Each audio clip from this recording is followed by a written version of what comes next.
Hello, this is Maestro X. I'm going to go over the Level 2 Academic Word of the Day, percent, for Week 7, Quarter 1. Let's take a look at your flashcard.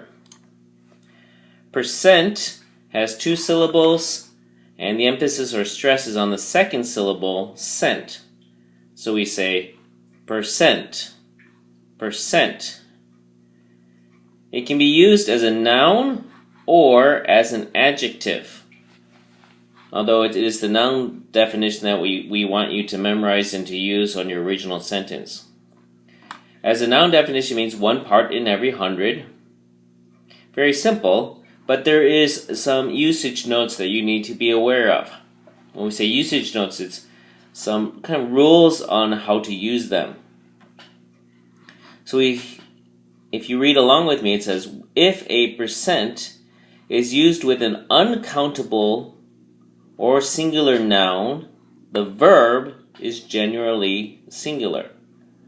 So we say 90% of the land is cultivated. Okay?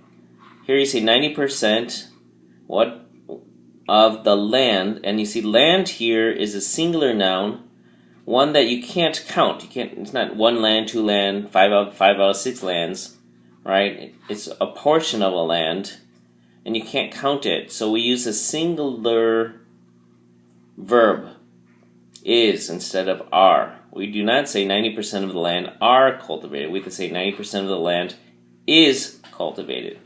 Okay? Even if the noun is singular but represents a group of people, the verb is still singular. Okay? So 80% of the workforce is against the strike. Alright? So 80% of what noun? Workforce. Now there's a lot of people in the workforce, but this is still a singular noun, and so we use the singular verb is. Alright? If the noun is plural, then the verb is plural. So 65% of the children, and children is a plural noun, in that case we use the plural form of the verb, play. So we do not say 65% of children plays computer games, we say 65% of the children play computer games. Okay? So you have to keep track of what it is that you're talking about. What percent of what? Percent of what? And that what, you have to decide, is that singular or plural, and make sure that your verb agrees with that noun. Okay?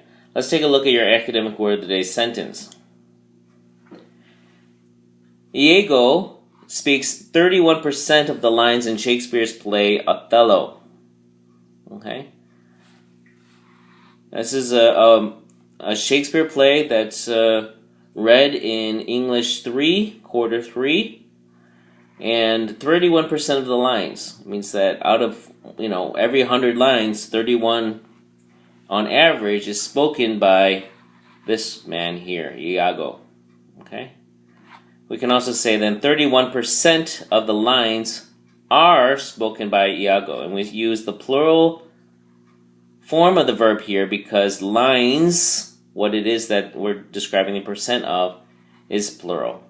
31% of the lines are plural spoken. Okay? Alright, going back. We can also use percent as an adjective describing a noun. Okay, so we can say the 15% discount on shoes is valid until Friday. Here, 15% describes the noun shoes. Is that right? The 50%, well, it's not really 15% shoes, it's 15% sale on shoes, so it really describes like a sale. As we mentioned in the usage note, it is used either as a plural noun or as a singular noun. Okay. If we do not use percent with a number, then we use the term percentage. Percentage. Okay. So I wrote it here. You want to write it on your flashcard. Use percent with a number and percentage without the number. Okay, so for example, if you want to say 70% of the students are prepared for finals, you can say that because there's a number 70. But if you want to say A high percent, you wouldn't say percent, you would say a high percentage, okay, because we're not using a number there. A high percentage of students at Escuela Popular are prepared for finals. Okay, so percent used with a number, percentage without a number. You might also say how much percentage of students are prepared for finals. You can change it to a question. All right, so your synonyms are, whoops, I lost that. Section per 100 or piece per 100. Okay. So in the space on the bottom right corner, write an original sentence about yourself using percent as a noun. And be sure to include an illustration or an illustration as well in the bottom right corner. Happy studying.